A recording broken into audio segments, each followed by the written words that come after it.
Bonjour, je m'appelle Chloé, je suis connue sur les réseaux sous le pseudonyme 1.12 GL pour grammes par litre. Je suis super contente d'être là aujourd'hui pour intervenir dans le cadre de cette nouvelle masterclass proposée par Insulette pour le mouvement accessoirement type 1. On va passer un petit moment ensemble pour parler de diabète de type 1 et de troubles des conduites alimentaires, aussi appelés TCA. C'est un sujet qui me tient à cœur car on a diagnostiqué mon diabète de type 1 quand j'avais 14 ans et j'ai moi-même vécu des TCA qui ont pris la forme d'anorexie mentale. Je suis également devenue thérapeute pour accompagner les diabétiques de type 1, les personnes vivant avec un diabète de type 1 sur la sphère psycho-émotionnelle. Pour échanger sur le sujet, je suis accompagnée par Aliriane, que je laisse se présenter. Merci Chloé. Bonjour à toutes et à tous. Je m'appelle Aliriane. Je suis praticienne en naturopathie et je guide les personnes touchées par un diabète de type 1 vers un meilleur équilibre global pour une meilleure gestion de leur glycémie. Et le sujet des TCA me touche particulièrement également car j'ai un DT1 depuis l'âge de 12 ans et j'ai eu un passage très compliqué avec l'alimentation lorsque j'étais jeune adulte. À l'époque, ça a été compliqué pour moi parce que je ne faisais pas forcément le rapprochement entre TCA et diabète de type 1. En me tournant vers les réseaux sociaux, je me suis rendu compte que j'étais clairement pas la seule et qu'il me fallait un accompagnement. Donc mon parcours personnel et professionnel a fait que j'ai par la suite décidé de me former en naturopathie pour pouvoir proposer des ressources complémentaires pour les personnes qui vivent avec un diabète de type 1. Le sujet TCA et DT1 est un sujet que j'ai aussi beaucoup creusé dans mon parcours et j'ai notamment réalisé une étude en ligne pour avoir quelques chiffres sur le rapport entre alimentation et diabète de type 1. On va commencer par le début. Quand on se parle de troubles des conduites alimentaires, en fait, on parle de quoi ? En fait, c'est une pathologie psychologique qui se caractérise par des préoccupations qui sont extrêmes, qui sont obsédantes autour de l'alimentation et qui conduisent à des comportements anormaux, contre-intuitifs et complètement malsains. Ça se manifeste par d'abord optionnellement de l'anorexie, c'est-à-dire une restriction comportementale et cognitive drastique des comportements et des apports alimentaires qui conduisent à une perte importante de poids et souvent c'est accompagné par une activité physique excessive. On peut se parler aussi de boulimie qui sont des prises compulsives de quantités très importantes de nourriture suivies de comportements compensatoires tels des vomissements, du jeûne, la prise de laxatifs ou une activité physique très importante. On peut se parler aussi d'hyperphagie, des prises alimentaires compulsives qui ne sont pas associées pour le coup à des comportements compensatoires, c'est-à-dire que la personne va tout garder en elle. Donc ce sont 3 types principaux, mais il en existe 6 autres en réalité qui sont moins connus et dont on parle moins parce qu'ils sont moins communs. Et puis quand on a un diabète de type 1, on a un trouble qui nous est propre et que l'on nomme diaboulimie, n'est-ce pas Aliriane ? Effectivement, donc diaboulimie, c'est la contraction des mots diabète et boulimie. Donc la diaboulimie, c'est un trouble du comportement alimentaire qui concerne certaines personnes vivant avec un diabète de type 1 et qui consiste à réduire ou interrompre volontairement son traitement par insuline dans le but de perdre du poids. Donc pour rappel, l'insuline, c'est une hormone qui est naturellement sécrétée par le pancréas chez les personnes qui n'ont pas de diabète et elle permet en fait de transformer le sucre à travers les cellules pour qu'il soit stocké et transformé en énergie. Mais quand le corps ne produit pas suffisamment d'insuline, le glucose va stagner dans le sang et l'organisme va l'éliminer automatiquement par les voies urinaires. Et en fait, la carence d'insuline pour une personne qui est touchée par un diabète de type 1 fait que le corps va chercher à aller créer de l'énergie autrement, notamment via les corps cétoniques, ce qui va entraîner pour le coup une perte de poids intensive, mais pas seulement, parce qu'en fait l'organisme va puiser dans les réserves de nutriments et ça va entraîner aussi une déshydratation très importante. Me concernant, en fait, pour ma part, ce qui s'est formé dans mon esprit à l'époque où j'ai été victime d'anorexie mentale, c'est un amalgame, en fait. Et au centre de cet amalgame, il y a des chiffres.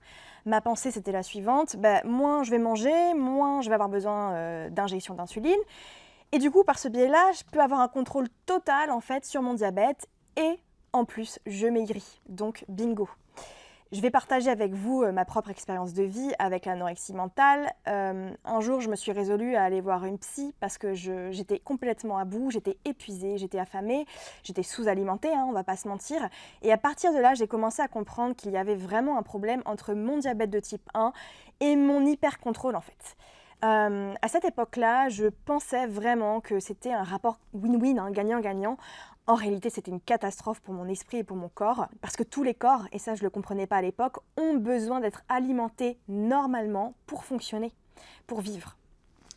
Et j'imagine que beaucoup de personnes qui vont qui vont découvrir cette masterclass vont se poser la question sur les signes qui peuvent alerter concernant les TCA. Pour ma part, je pense qu'il faut surtout être attentif au fait de bloquer sur certains aliments, par exemple les féculents, les sucres rapides, les aliments gras, glucidiques.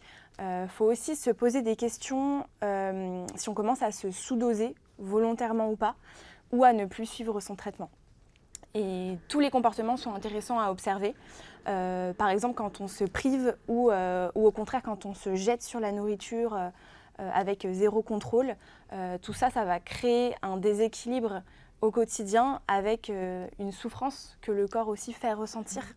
Oui, tu as raison. Moi, quand j'étais diagnostiquée en 2007, on m'a conseillé en fait de suivre un régime strict pour manger équilibré, souvent allégé, on va pas se mentir, et ainsi apprendre à mieux gérer mes doses.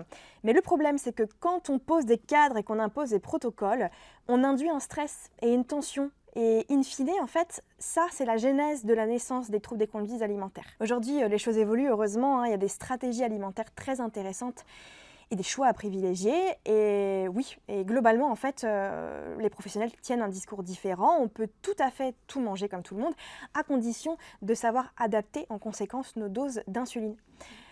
C'est pas évident, et comme tu le disais, Lily, Aliriane, quand on a préparé cette masterclass, le TCA naît aussi de la perte de cette intuitivité si précieuse dans notre rapport à l'alimentation. On peut s'emmener soi-même vers un trouble de l'alimentation parce que quand on mange, on voit tout de suite comment l'alimentation influe sur nos glycémies. Et on catégorise en fait de facto. Et du coup, notre assiette, c'est plus des aliments, c'est que des chiffres. Un TCA, ça peut commencer par un besoin de compenser la frustration qu'on peut ressentir quand on n'arrive pas à stabiliser sa glycémie. Exemple, si je suis déjà à 3 grammes à la fin de mon repas, fichu pour fichu, je finis tout le gâteau. Ou alors, si je suis à 3 grammes, tant pis, je mange pas en fait, je le mérite pas. Et pourtant, c'est une fausse croyance de croire que l'alimentation est le seul garant de la glycémie et qu'elle doit être le seul biais de contrôle. C'est pas vrai. Il y a plein d'autres facteurs en fait qui viennent influencer la glycémie. Il y a la gestion du stress, il y a la qualité du sommeil, il y a l'hydratation, il y a la pratique sportive au quotidien, il y a le traitement, les dispositifs, les facteurs hormonaux, les facteurs environnementaux. C'est pour ça en fait que notre alimentation doit rester libre, flexible et même presque pas conscientisée. Oui, tu as totalement raison et je pense qu'avec le diabète, on peut vite avoir deux tendances, c'est-à-dire soit on esquive le combat et on défie le diabète, soit on est dans le combat et on va être dans l'hyper-contrôle. On développe un rapport à l'alimentation qui est hyper rigide. Et pour les proches aussi des personnes qui ont un diabète de type 1, j'invite à être attentif aux comportements excessifs, sans être intrusif non plus ou contraignant. Arrête de manger ceci ou cela. Mais voilà, il ne faut pas oublier que le trouble alimentaire, c'est l'expression d'une souffrance qui est cachée sous le prisme de la nourriture. Donc il faut aider la personne qui montre des signes de TCA à écouter son corps. Et ça, c'est vraiment pas simple, mais c'est important de comprendre que c'est aussi pas volontaire. Et il faut être patient, encourager les personnes à se faire accompagner par des professionnels de santé, toute thérapie d'ordre psychologique qui pourrait aider dans cette démarche. Et en parallèle, je pense qu'il est important de se sensibiliser aussi au fonctionnement de son corps, comprendre les impacts que peut avoir l'alimentation sur notre organisme.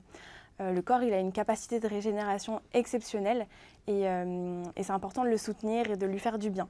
Ça peut être très compliqué pour les personnes concernées de reconnaître qu'elles ont un TCA. Alors n'hésitez pas à leur partager des témoignages ou à leur envoyer le lien de cette masterclass par exemple. Apprenons à apprendre et à comprendre pourquoi on mange à chaque fois qu'on le fait en fait. Quelles sont les raisons qui nous poussent à le faire? Est-ce que c'est pour combler un besoin nutritionnel, émotionnel, culturel, social ou les quatre?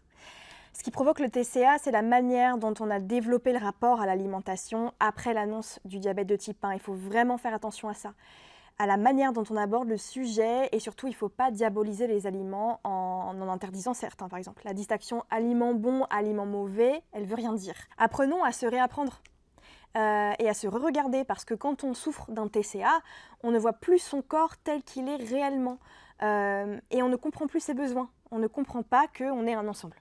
On arrive à la fin de cette masterclass. Si on devait retenir quelques points clés au sujet des TCA, ce serait que l'alimentation, elle joue un rôle clé dans le fonctionnement du corps, que l'action de manger, elle doit rester intuitive. Il ne faut pas être intrusif ni normatif. Il faut doucement inciter l'autre à réappréhender son corps petit à petit dans la sécurité, en se reconnectant en fait à ses sensations corporelles, à l'aide de personnes en fait qui sont formées sur le sujet. Restons vigilants, TCA et diabète de type 1, c'est une réalité, donc soyons attentifs à tous les signaux. Les personnes concernées ne sont pas seules et elles peuvent être accompagnées, sérieusement. Oui, et je dirais que le plus important, c'est identifier et reconnaître son trouble. Il ne faut pas hésiter à s'informer, à en parler à son diabétologue ou son médecin ou autour de soi en cas de questionnement. Merci beaucoup Chloé pour cet échange et merci à toutes et à tous et à bientôt. Au revoir.